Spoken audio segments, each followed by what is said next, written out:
What's up guys, Ryan here from Mud Gunner, and today we are talking about low profile concealed carry. Now, I know concealed carry in general is like, well, you're supposed to be concealing, right? Not showing? Yes, but depending on how you're trying to conceal carry, you might need to be extra low profile so you do not print at all. So yeah, there's gonna be times and places where I carry this, and then there's gonna be times and places where I carry that.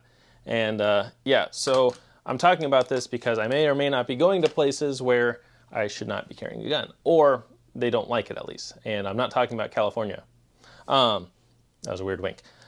But yeah, there are times where you want to be as low profile as possible. Again, you don't want to carry this. Even carrying something like this Glock 43 might be printing a little bit too much, also depending on what you wear, your attire. If you're going to the beach, this is going to print a lot. So yeah, that's where I think having a gun like the LCP2 is a pretty practical pistol. I'm not necessarily for 380s, but there's a time and place for everything.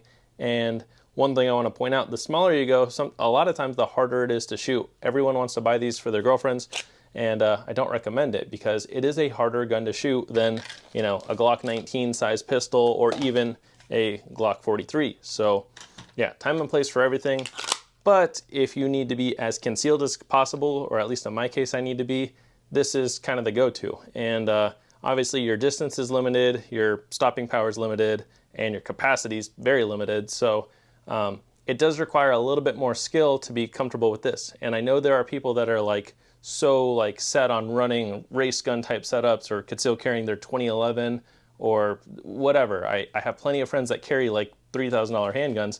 That's great, I'm all for it. But if you can't shoot this gun very well, then you're kind of limiting yourself to only being able to run high-end guns. So I feel proficient enough to be able to shoot with this accurately and effectively, and I think that's important to, you know, not only be able to shoot the super high-end stuff, but be able to shoot the super basic stuff too. And yeah, I'm always going to recommend like 9mm for carry, but again, time and place for everything, and I need to be super low profile. So yeah, this would be a very low profile carry handgun. I also carry a spare mag in my pocket. I don't have like a mag pouch for this for my waistband, but when I carry this and I carry appendix, it's basically like nothing's there because I'm so accustomed to carrying something like this. This weighs nothing and I forget it's there. And people in general, like if you carry, especially appendix, you notice, I mean, you could get away with carrying this. Most people don't stare at your junk, or like people are just not self-aware of that. So I notice a lot of times when people are carrying even in public, but I mean, there's gotta be plenty of people that I couldn't tell were carrying because you wear a bigger shirt, you wear very like casual clothes, like even this is my shirt. People probably wouldn't get it, but I got a parrot with an AK on the back. So wearing non-gun clothes is a way to stay concealed and, you know, not represent the gun culture, which I know we want to, but there's, again, time and place for everything. So I'm trying to be super low profile, not gonna be wearing any gun shirts. And I do like my 511 pants. I'm gonna be outdoors and stuff, so probably wear 511 pants, but I also have just gym shorts if I'm at the beach, or yeah, just depending on whatever I do. But yeah, low profile carry gun. And then knife wise, I mean, you can get away with like a standard pocket knife. I like this one, and this is a grind knife, or Zach Brown grind. I like knives, but I don't know all the models. But with this, it sits lower in my pocket, and if I was wearing black pants, it wouldn't show as much, but I don't mind showing a pocket knife. It's very common nowadays. But when I pull out, as long as I kind of pull back, it opens, which is very nice. So, very nice pocket knife. And then I always carry a flashlight right now. I would recommend a smaller one if you're trying to be super low profile. I mean, flashlights unfortunately do scream tactical in a lot of ways. There's people that carry like very basic ones too, but this screams a little bit more tactical. I'm aware of that, but it's my only handheld flashlight right now. I used to have this little Cloud Defense Chicro, but it broke in like 30 days. It's one of their lower price lights. I mean, they're like 30, 40 bucks, but it's not the same quality as their big lights. This one's a mod light, and I really like it, but it is a big light. I don't have anything smaller, but I'm still gonna carry it. But if I'm at the beach during the day, I mean, it just goes in the bag. So yeah, I do like carrying a light. I think it's important, and we've had power outages at the store or, you know, at the house, so having a flashlight nearby is always handy. When I'm talking like super low profile carry, I basically want everything to be able to fit in this type of bag. This is my very low profile bag. It's a running bag. I use this for ultra marathons and stuff.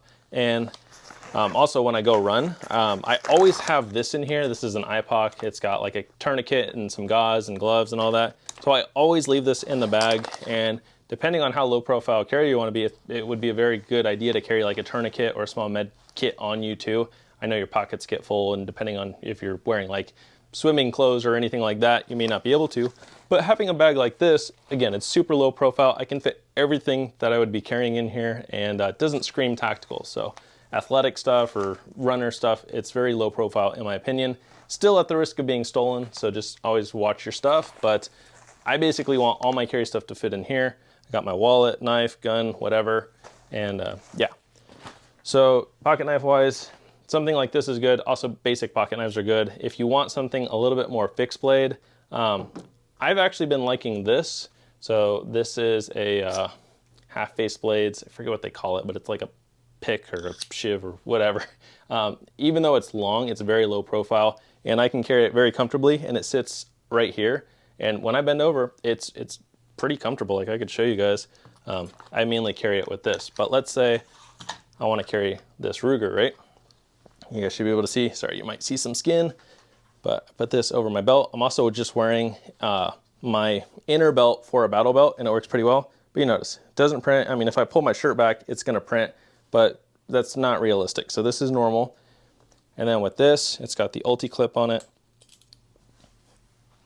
Gonna have to look down, I might be touching the mic. But put that right there, push down, get my belt out from under it, and there we go.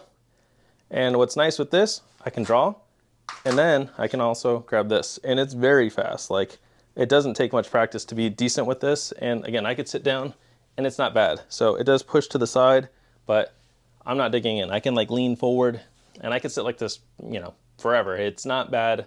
It does take practice. Depending on your body type, obviously, you might have to play around with it, but I'm very comfortable like this. And if you're in a public setting like a restaurant or anything, it doesn't print on the side because when you sit down, your shirt lifts up back here, but it tucks in more in the front. So very comfortable to sit that way. So I could basically have the gun, the little poker, a pocket knife, my flashlight, and I'm all set. But if I ever needed to put it in the bag, makes it very easy. So yeah, show you guys that. And again, doesn't print much, just I try to not wear super tactical stuff.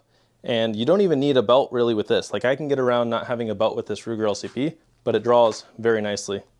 And then having this instead of a knife, it's just to, you know, create space if I need to.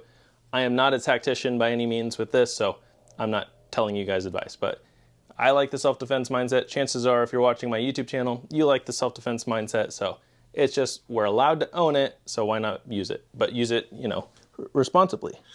So not seeking any problems, but I do want to be able to protect myself, including in places that don't want me to be able to protect myself. So yeah, besides that, I mean, wallet, keys. On a side note, I want to give kind of a shout out, and in case you guys didn't know, there's this company, Blown Deadline, that does amazing Cerakote work.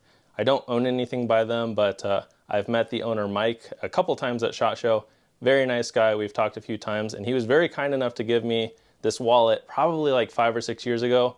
It's very unfortunate. He actually just passed away this week. I don't know the whole story. The Instagram page was saying, like his Instagram page was saying that he was involved in a car accident.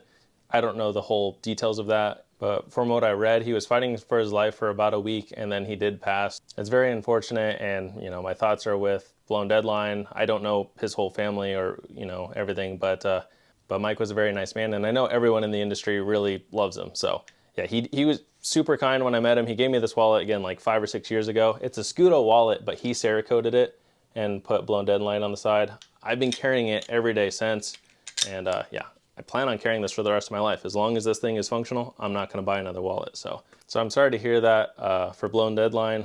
I know he was like a true pioneer for Cerakoting, and he makes some of the sickest stuff. You should go check out the Instagram. Again, it's Blown Deadline. And yeah, there's also a, right now, a SIG Spear LT, the 11.5-inch barrel, that was Cerakoted by Blown Deadlines. So if you guys would like any of his work, I don't know if it was him or, you know, his employees that Cerakoted it, but I know there's a bunch of those out there. I can't imagine their business will shut down because I believe he had a wife that is still running the business. So yeah, it's very unfortunate, and I'm sorry to hear that we lost a really cool person in the gun industry. But yeah, with that being said, I do love this wallet. I carry it on me. Again, if I'm not carrying a wallet, it just goes in this bag. My flashlight goes in this bag, and I don't want to bring down the attitude of the whole video, but I just wanted to say that because I did notice that this week that he did pass. And again, it's my favorite wallet. I love it. And yeah, so this is the bag that I would carry. And then again, I carry a spare mag in my pocket. So, but this is basically light carry. If you guys are trying to keep it simple, doesn't have to be super creative. You don't necessarily need a fixed blade on you or anything. Again, pocket knives work really well.